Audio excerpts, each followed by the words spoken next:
बिस्मिल्लाहिर्रहमानिर्रहीम अस्सलाम वालेकुम। इसके लिए ऑफिस में माइक्रोसॉफ्ट एक्सेल के लेसन नंबर 4 के साथ आपकी खिदमत में हाजिर हूँ।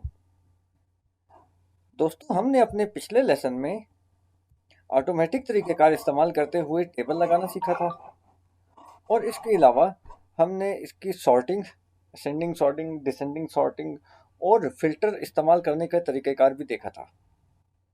आज हम लोग कुछ ऐसे फंक्शन देखेंगे जो कि प्रीवियस लेसन में मैंने स्किप कर दिए थे। उसकी वजह ये थी कि मैं चाहता हूँ मैं आपको हर चीज़ एक डिटेल के साथ बताऊँ और एक तरतीब के साथ बताऊँ।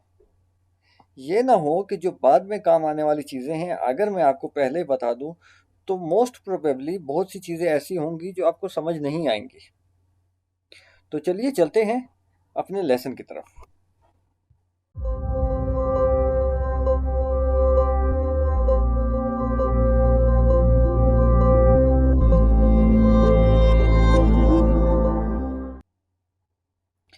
सबसे पहले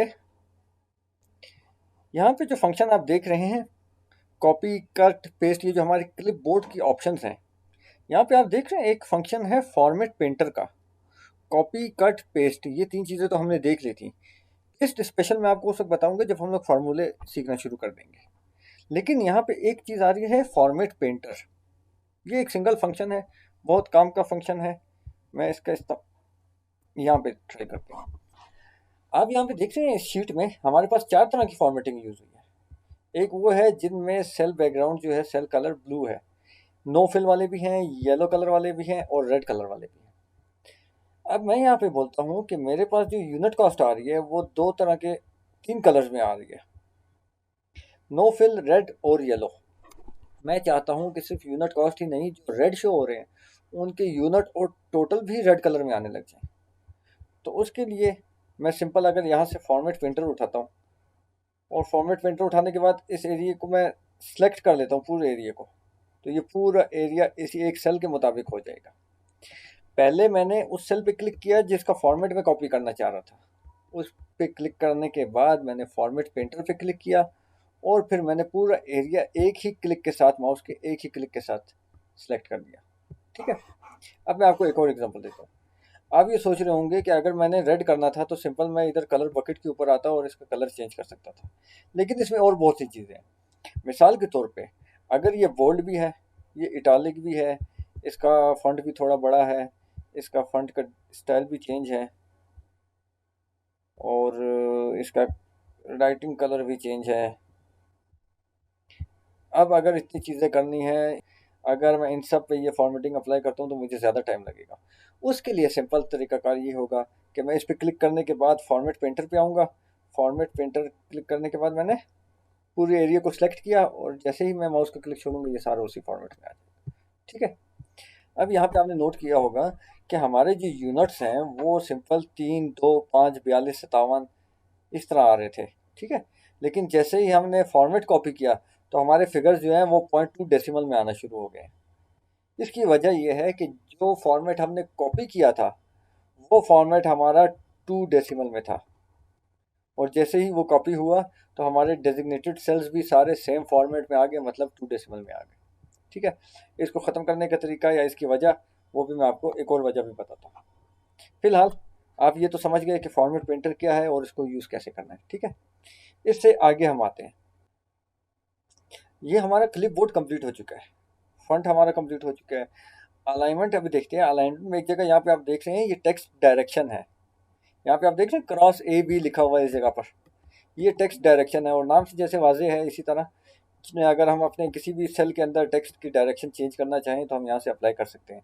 मैं आपको एक एग्जांपल देता हूँ। ये सेंट्रल के ऊपर अगर मैं क्लिक करूँ और इसको मैं रोटेट कर दूँ तो ये हमारा जो सेल का डेटा होगा ये रोटेट हो जाएगा। सेल में जो भी हमने लिखा है ये रोटेट हो गया। अक्सर हमने कोई हेडिंग देनी होती है तो हम लोग इस तरह भी यूज़ करते हैं। अगर उसकी विड्थ नहीं बढ़ाना चाहें, अगर पूरे कॉलम के अंदर कोई भी ऐसा लफ्ज़ नहीं है जिसकी वजह से विड्थ बढ़ानी पड़े तो हेडिंग को हम लोग सिंपली रोटेट करके काम चला लेते हैं। मिसाल के तौर पे अगर मैं यहाँ पे यूनिट कॉस्ट को रोटेट कर दूँ तो मेरे लिए बहुत फ़ायदेमंद साबित होगा। हेडिंग बेशक बड़ी हो जाएगी लेकिन इसकी टेक्स्ट जो कॉलम विड्थ है वो मैं बहुत कम भी कर सकता हूँ। ये देखिए। इसके अलावा अगर मैं इसको किसी और डायरेक्शन में लाना चाहूँ तो किसी और डायरेक्शन में भी ला सकता हूँ। ये देख लीजिए।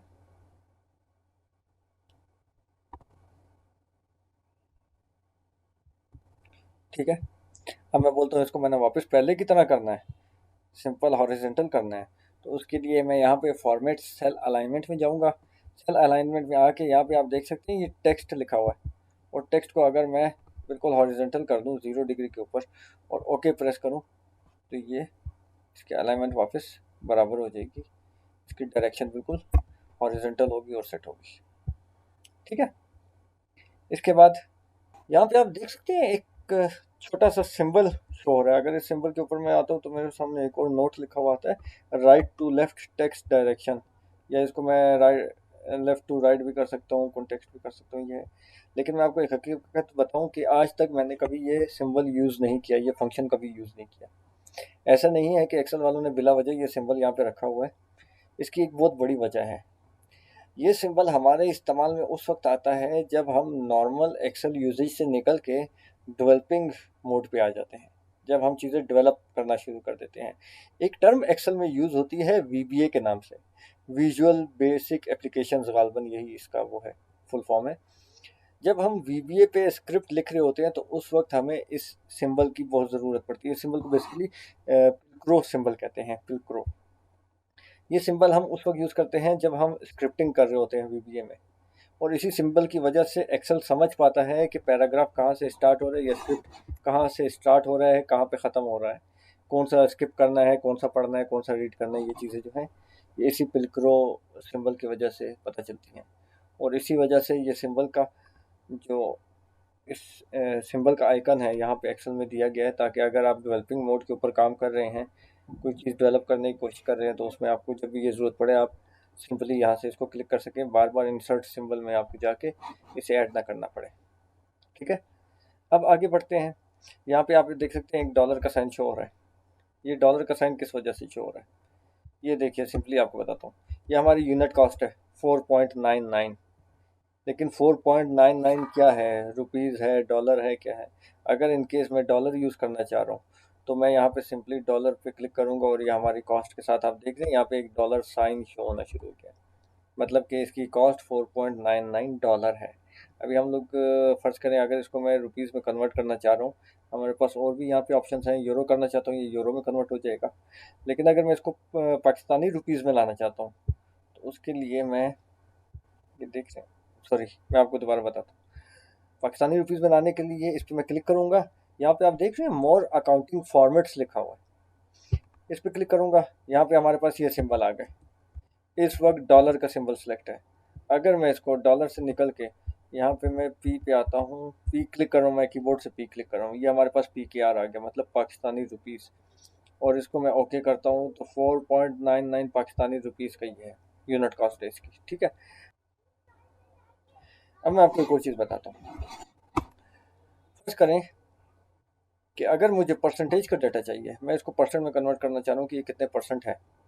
ठीक है। तो सिंपली मैं यहाँ पे परसेंटेज के ऊपर साइन पे क्लिक करूँगा और ये 499% आ गया। 499% किस लिए आ गया, क्योंकि ये 1 से ऊपर इसका फिगर आ रहा था। अगर ये 0.99 होता तो यकीनन ये 99% आता, या अगर ये 0.4 होता तो यकीनन 40% आता। ठीक है। हम लोगों ने अगर परसेंट का साइन शो करना है तो साइन शो करने के लिए हम यहाँ पे क्लिक करते हैं और परसेंट का साइन हमारे पास आ जाता है। अगर मैं डायरेक्ट 40% एंटर करना चाह रहा हूँ तो ये 40 कर दिया, 40% ही आ जाएगा। ये नहीं है कि 40 का भी फर्दर वो परसेंटेज में कन्वर्ट करेगा, ऐसा नहीं है। ये हम लोगों ने जब प्रिंट निकालने होते हैं, प्रिंट के अंदर अगर हमें कहीं पे परसेंटेज शो करनी है तो परसेंट का साइन शो करने के लिए हम लोग इस पर क्लिक करते हैं और हम डाटा को परसेंट में कन्वर्ट कर देते हैं। ठीक है। इसके बाद आता है ये कोमा, यहाँ पे आप देख सकते हैं, यहाँ पे एक कोमा शो हो रहा है। ये कोमा किस वजह से हम लोग यूज़ करते हैं, जब हमारे पास कोई बहुत बड़ी वैल्यूज़ आ रही होती है, जो लाखों का हिसाब किताब आ रहा होता है। मिसाल के तौर पे वो कोमा जो सैकड़े के बाद आ रहा होता है, फिर 10,000 के बाद आता है, फिर मिलियन के बाद आता है, इस तरह। मैं यहाँ पे एक मिसाल देने के लिए आपको एक फिगर एंट्री करता हूँ। अब ये देखिए सिंपल सा फिगर लिखा हुआ है, लेकिन ये रीड करना मेरे लिए मुश्किल है कि ये कितना है। Unit 10, 100,000, 10,000, 100,000, million, 10 million. ये 10 मिलियन है, 12 मिलियन, 545,000 एंड 215। लेकिन अगर मैं इसके ऊपर इसको इजीली रीड करने के लिए यहाँ पे कोमा के ऊपर क्लिक करूँ तो ये मेरा डाटा जो है कोमा में कन्वर्ट हो जाएगा। यहाँ तक तो आपको समझ आ गया कि कैसे इजीली रीड हो रहा है, ठीक है। अब ये जो डेसिमल है, इसको रिमूव करने के लिए यहाँ पे हम क्लिक करेंगे। ये देख रहे हैं आप यहाँ पे, ये डेसिमल अगर कम करने हो तो मैं इसके ऊपर क्लिक करूँगा, अगर डेसिमल बढ़ाने हो तो मैं इसके ऊपर क्लिक करूँगा। अगर मेरा नॉर्मल डाटा है, मुझे राउंड फिगर में चाहिए, तो ये डेसिमल यहाँ पे रिमूव हो जाता है। लेकिन अगर मैं इसके ऊपर आके क्लिक करता हूँ तो ये डेसिमल इंक्रीज होना शुरू हो जाएंगे। मुझे कितने पॉइंट डेसिमल चाहिए, फॉर एग्जांपल मुझे अगर 5 पॉइंट डेसिमल चाहिए, तो ये लीजिए 5 पॉइंट डेसिमल आ गया, 1 2 3 4 5, ठीक है। अगर मैं डेसिमल रिमूव करना चाहूँ, इसको राउंड फिगर में लाना है, तो ये लीजिए मेरे डेसिमल रिमूव हो गए। ये फंक्शन हमारे सारे कवर हो गए, ठीक है। अच्छा जी, इसके बाद आता है ये हमारा फॉर्मेट है। यहाँ पे आप ऊपर देख सकते हैं, यहाँ पे अकाउंटिंग लिखा हुआ है एक जगह पे। ये हमारे सेल फॉर्मेट है। Cell format by default select हो जाते हैं जब भी आप कोई डेटा एंटर करते हैं किसी भी सेल में। तो एक्सेल उसको सेंसर करने की कोशिश करता है कि आप क्या लिख रहे हैं। अगर वो फॉर एग्जांपल आप कोई अल्फ़ाबेटिकल कोई फ्रेज़ लिख रहे हैं या कोई हेडिंग लिख रहे हैं, तो वो खुद ब खुद जनरल ऊपर सेलेक्ट हो जाता है। अगर आप उसमें कोई नंबर एडिट कर रहे हैं, नंबर एंटर कर रहे हैं, तो भी एक्सेल उसको डिटेक्ट करता है। अगर वो करेंसी उसको लगे तो उसको करेंसी में ऊपर शो कर देता है। अगर उसको कोई सिंपल नंबर लगता है या डेट लगती है तो उसको डेट में कन्वर्ट करता है। मिसाल एक छोटी सी लेते हैं, मिसाल के तौर पे अगर मैं यहाँ पे क्लिक करता हूँ, इस वक्त ये सेल मैंने सेलेक्ट किया है और आप देख सकते हैं यहाँ पे फॉर्मेट इसका जर्नल आ रहा है, ठीक है। अगर मैं यहाँ पे कोई डेट एंटर करता हूँ,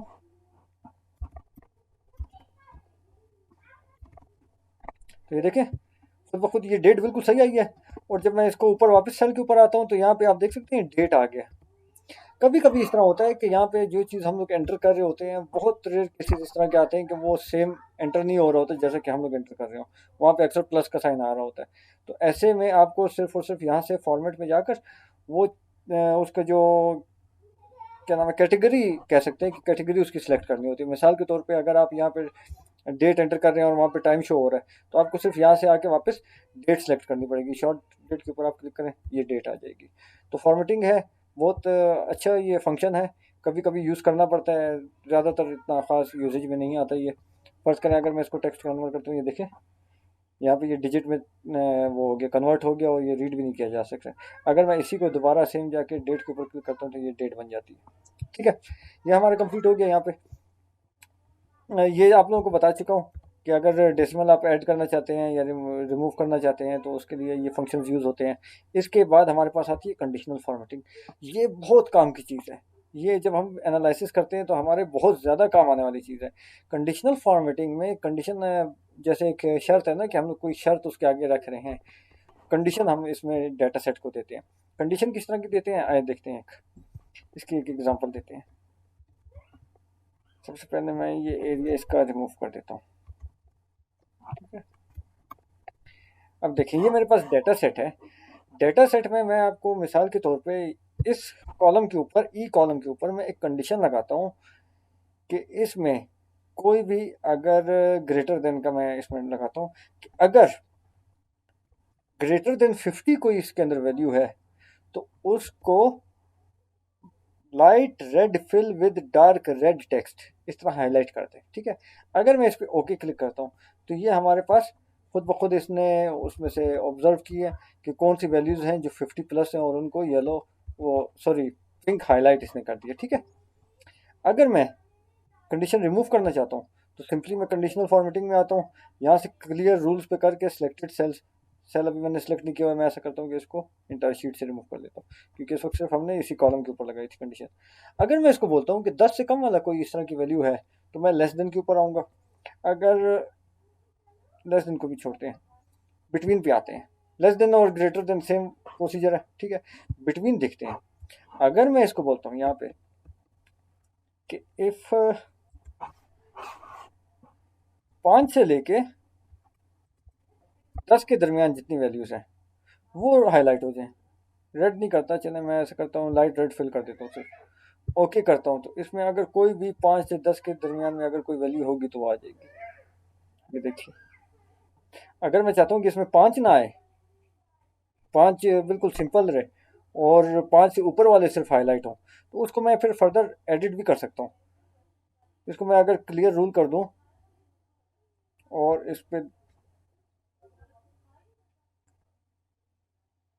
इसको मैं कॉलम सेलेक्ट करके अगर क्लियर रूल्स कर दूं, और दोबारा मैं इसके ऊपर कंडीशन लगाऊं कि 5 से 10 के दरमियान हाईलाइट करें, तो इस दफ़ा मैं लिखूंगा 5.1 और यहाँ पे मैं 9.9 लिख लेता हूँ कि अगर 10 हो इसके अंदर तो 10 भी हाईलाइट ना हो, और अगर 5 हो तो 5 भी हाईलाइट ना हो। जैसे ही मैं एंटर करूंगा इस दफ़ा देखें अभी ये 5 इस दफ़ा ब्लिंक नहीं होगा या हाईलाइट नहीं होगा।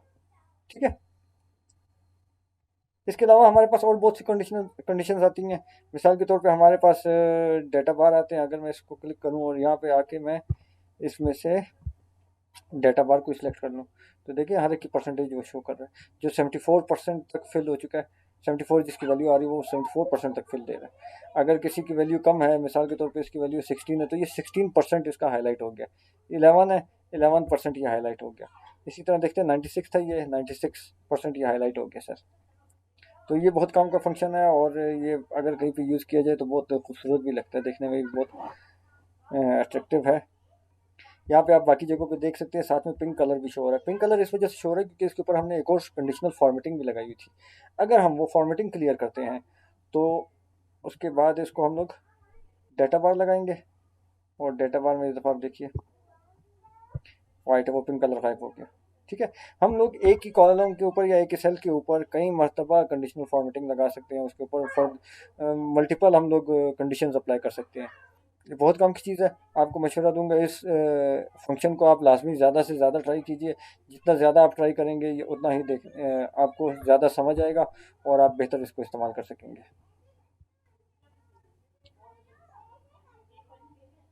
ये देखिए आइकन सेट भी आ गए।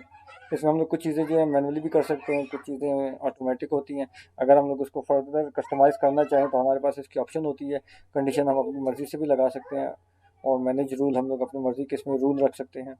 लेकिन उसके लिए शर्त ये है कि आपको ये चीज़ें पहले आनी चाहिए। आप ये प्रैक्टिस करें, उसके बाद हम लोग मैनेज रूल को भी दोबारा देखेंगे और इसको भी स्टडी करेंगे इंशाल्लाह। ठीक है। उसके बाद फॉर्मेट एज टेबल हम लोग कर चुके हैं। यहाँ पे सेल स्टाइल आते हैं। सेल स्टाइल भी सेम वैसे ही है जैसे कि टेबल थे।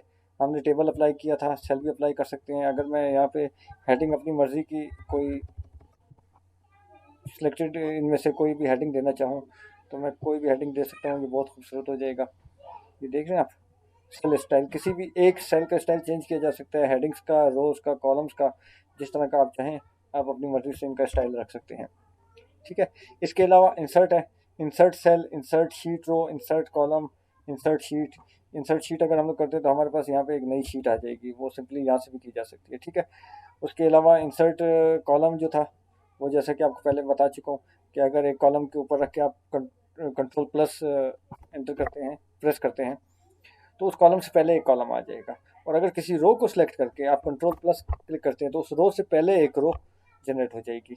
इसी तरह सेल भी हम लोग जनरेट कर सकते हैं, लेकिन सेल जनरेट करना थोड़ा सा ट्रिकी होता है। अगर मैं इस जगह पे फॉर एग्जांपल यहाँ पे अगर मैं एक सेल एंटर करता हूँ तो मुझे ऑप्शन देगा कि सेल मैंने कहाँ ऐड करना है। उस जिस सेल को मैंने सेलेक्ट किया हुआ है उस सेल से पहले, उसके बाद, या कंप्लीट रो ऐड करनी है या कंप्लीट कॉलम ऐड करना है। अगर मैं सिंपल सेल सेलेक्ट कर लेता हूँ, शिफ्ट सेल राइट, तो ये सेल जो है ये राइट की तरफ चला जाएगा, मेरे पास एक सेल आ जाएगा।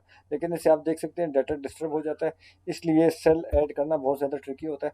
कोशिश ये कीजिए कि ज़्यादा से ज़्यादा अगर यूसेज में आए तो रो यूज़ में आ जाए, इंसर्ट रो या इंसर्ट कॉलम। इसी तरह इसके साथ यहाँ पे डिलीट के ऑप्शन भी है। डिलीट के ऑप्शन भी यहाँ से आपको बताता चलूँ, इसमें भी सेम वही है। डिलीट सेल जो है वो थोड़ा सा ट्रिकी होगा, लेकिन डिलीट कॉलम या डिलीट रो बहुत इजी है। अगर आप किसी भी कॉलम को या रो को सेलेक्ट करके कंट्रोल माइनस प्रेस करते हैं तो वो शीट में से रो भी डिलीट हो जाएगी और शीट में से वो कॉलम भी डिलीट हो जाएगा। उसके बाद हमारे पास यहाँ पे आप देख सकते हैं ऑटो सम शो हो रहा है। यहाँ पे फार्मूले हैं बेसिकली, और ये सबसे जो इजी और ज़्यादा यूज़ होने वाले फार्मूले हैं वो यहाँ पे ऑटोमेटिक आ रहे हैं। मिसाल के तौर पे अगर मैं इस जगह पे सम करना चाहता हूँ, ऑटो सम मैं कर दूँ, तो मुझे ये कलर रेंज एक छोटी सी रेंज खुद देगा कि आप क्या प्लस करना चाह रहे हैं। फॉर एग्जांपल अगर मैं यहाँ पे इस जगह पे कर्सर रख के माउस का बटन प्रेस करके ये एरिया सेलेक्ट कर लूँ और एंटर दबा दूँ तो मेरे पास इनका सम आ जाएगा। आप देखते हैं यहाँ पे जब मैं ये तीन कॉलम्स ये तीन सेल सेलेक्ट करता हूँ तो आप देख सकते हैं इस जगह पे भी मुझे ये सम दे रहा है 1071.85, और यही चीज़ यहाँ पे भी आई है। ये हमारा बेसिकली फार्मूला है। इन फार्मूलाज को हम लोग डिटेल में पढ़ेंगे। इसके अलावा यहाँ पे और फार्मूले भी हैं, एवरेज का है, काउंट नंबर का है, मैक्सिमम मिनिमम, और इसके अलावा मोर फंक्शंस भी हैं, लेकिन ये सारे हम मैनुअली एंटर करना सीखेंगे। वो ज़्यादा इजी रहते हैं और बेहतर इस्तेमाल में आपका रिदम को बेहतर मेंटेन आप रख सकते हैं उसके दौरान। अगर आप यहाँ से फार्मूला सेलेक्ट करते हैं तो आपको थोड़ा सा टाइम भी ज़्यादा लग जाता है, लेकिन आपका जो मोशन होता है ना, वर्किंग रिदम, वो टूट जाता है। तो ये फार्मूले हम लोग बिल्कुल आगे देखेंगे, ठीक है। इसके अलावा फिल आ गया, fill down, fill right, fill up, fill left. ये चीज़ है, अगर आप फॉर एग्जांपल यहाँ पे 1071 लिखा हुआ है और आप चाहते हैं कि नीचे किसी भी मुकर्ररा रेंज तक ये सारा 1071 आ जाए, आप बार बार जो इसको रिपीट करेंगे या कॉपी पेस्ट करेंगे, उससे बेहतर ये है कि आप यहाँ से फिल पे जाकर इसको डाउन पे भी क्लिक कर सकते हैं, और इसके अलावा कंट्रोल डी दबाकर भी ड्रैग डाउन कर सकते हैं। लेकिन ये फार्मूला लगा हुआ है, फार्मूले लगने का मतलब ये है कि जब आप उसको ड्रैग डाउन करेंगे तो नीचे भी फार्मूला ही आएगा। अगर फॉर एग्जांपल यहाँ पे 19.99, जैसे कि मैं ये कॉपी करता हूँ, ये फार्मूला नहीं है, अगर ये मैं पेस्ट करता हूँ और इसके अलावा सिलेक्टेड रेंज है और उसके बाद मैं इसको फिल डाउन करता हूँ, तो मेरे पास हर जगह पर 19.99 आएगा। यहाँ पे हमारे पास क्या सीन था कि मैंने फार्मूला एंटर किया हुआ था। यहाँ पे आप देख सकते हैं एड्रेस बार में फार्मूला आ रहा है, ये सम ऑफ E5 टू G5 दे रहा है, मतलब E5 से लेकर G5 तक का ये सम दे रहा है। इसी तरह यहाँ पे देखिए 586 आ रहा है। अगर मैं इस जगह पे इसको सेलेक्ट करता हूँ, तीन सेल्स को, इन तीन सेल्स को मैं सेलेक्ट कर लूँ, तो यहाँ पे भी 586 आ रहा है इस जगह पर, और वहाँ पे 586.72 आ रहा है, ठीक है। तो फार्मूला कॉपी अगर आप ड्रैग डाउन करेंगे तो वो सारा फार्मूला ही ड्रैग होगा, और अगर आप सिंपल वैल्यू को ड्रैग करेंगे तो वो सिंपल वैल्यू ही आएगी। इसका शॉर्टकट की था कंट्रोल डी। इसके अलावा अगर आप राइट साइड पे उसको ले जाना चाहते हैं, ये सारे सेल मैंने सेलेक्ट कर लिए, इसको मैं राइट साइड पे ले जाना चाह रहा हूँ। जब मैं बार बार टाइप करूँगा, बार बार कॉपी पेस्ट करूँगा, तो फिल जाके अगर मैं राइट करता हूँ तो मेरे पास सारा फिल राइट आ जाएगा। इसको हम लोग कंट्रोल आर से भी फिल कर सकते हैं, ठीक है। और लेफ़्ट फिल के लिए या अप फिल के लिए कोई शॉर्टकट की हमारे पास मौजूद नहीं है एक्सेल में। और अगर यहाँ से फिल करना पड़े तो मैं यहाँ पे जाके अप फिल करूँगा, तो ये ऊपर वाले सारे सेल्स फिल हो जाएंगे। और किसी भी एक सेल को क्लिक करके अगर मैं उसका लेफ़्ट साइड सेलेक्ट कर लेता हूँ, तो ये देखिए यहाँ पे फिल लेफ़्ट करने से ये फिल हो गया लेफ़्ट साइड, ठीक है। ये बड़ा अच्छा फंक्शन है। उसके अलावा क्लियर है, क्लियर हमारे पास क्लियर ऑल है, क्लियर फॉर्मेट्स है, क्लियर कंटेंट्स हैं, क्लियर कमेंट्स हैं, क्लियर हाइपरलिंक्स है। हाइपरलिंक बेसिकली एक छोटा सा लिंक होता है जो कि दो अलग अलग शीटों को या दो अलग अलग फाइलों को लिंक करने के लिए यूज़ किया जाता है। अगर हाइपरलिंक शीट के अंदर कहीं पे यूज़ किया और आप क्लियर हाइपरलिंक कर दे तो वो सारे लिंक्स क्लियर हो जाएंगे। इसी तरह कमेंट्स भी हैं, कमेंट्स भी हम लोग ऐड कर सकते हैं। मिसाल के तौर पे 19.99 के ऊपर अगर मैं कोई कमेंट ऐड करना चाहूँ, मैं इस पर राइट क्लिक करूँगा। राइट क्लिक करने के बाद अगर मैं इंसर्ट कमेंट करता हूँ तो यहाँ पे कमेंट की मुझे ये ऑप्शन दे देगा। यहाँ से मैं कमेंट ऐड कर सकता हूँ। फॉर एग्जांपल ये मेरे पास यूनिट प्राइस है, तो ये मैंने यूनिट प्राइस कमेंट में लिख दिया, ठीक है। अगर मैं किसी और सेल पे जाता हूँ तो यहाँ पे मुझे पता चल जाएगा कि इसके अंदर कमेंट रिकॉर्ड हुए हुए हैं, ठीक है, क्योंकि इसके ऊपर आप देख सकते हैं ये छोटा सा रेड कलर का सेल के ऊपर रेड कलर का छोटा सा एक मार्क आ गया।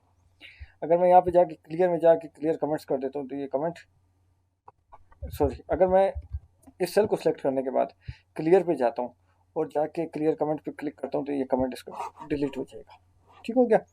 इसी तरह क्लियर फॉर्मेट्स हमारे, और क्लियर कंटेंट्स और क्लियर, और ये सारे भी सेम है। अगर कोई फॉर्मेट हो उसको आप क्लियर करना चाहें तो उसके लिए भी कर सकते हैं। इसके अलावा अगर मैं क्लियर ये सारा एरिया सेलेक्ट करता हूँ और उसके बाद क्लियर और भी क्लिक कर देता हूँ तो ये मेरे पास सारा डाटा जो है डिलीट हो जाएगा, रिमूव हो जाएगा। इसके लिए शॉर्टकट की हम लोग सिंपली डिलीट भी यूज़ करते हैं।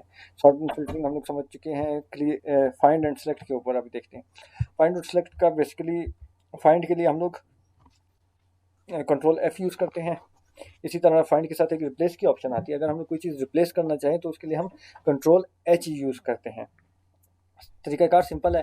अगर मैं कोई भी एरिया सेलेक्ट कर लेता हूँ या पूरी शीट यहाँ से फॉर एग्जांपल मैं सेलेक्ट कर लेता हूँ और मैंने उसमें कुछ सर्च करना है, क्या सर्च करते हैं, ठहरो, पेन सर्च करना है, ठीक है। मैं यहाँ पे कंट्रोल F मारूंगा तो मेरे पास फाइंड की विंडो एक ओपन हो जाएगी, और फाइंड की विंडो पे अगर मैं यहाँ पे लिख दूँ पेन, फाइंड नेक्स्ट करूँ, तो मुझे ये हाईलाइट करके बताएगा कि यहाँ पे आपने पेन यूज़ किया हुआ है, पेन लफ्ज़ लिखा हुआ है। इसी तरह आगे मैं दोबारा पेन ढूंढना चाह रहा हूँ, फिर पेन ढूंढना चाह रहा हूँ, जितना मैं फाइंड नेक्स्ट करता जाऊँगा मुझे वो हाईलाइट करके बताता जाएगा कि ये आपने यहाँ पे पेन यूज़ किया हुआ है। पेंसिल में भी एक जगह पे पेन आ रहा है और उसको भी वो हाईलाइट कर रहा है। इसी तरह कंट्रोल H से हम लोग रिप्लेस करते हैं। रिप्लेस में हमारे पास ये विंडो आती है। रिप्लेस में आप अगर पेन को रिप्लेस करना चाहते हैं, मिसाल के तौर पे पेन को मैं यूज़ करना चाह रहा हूँ, पेन को रिप्लेस नहीं करता, मैं पेंसिल को रिप्लेस करता हूँ।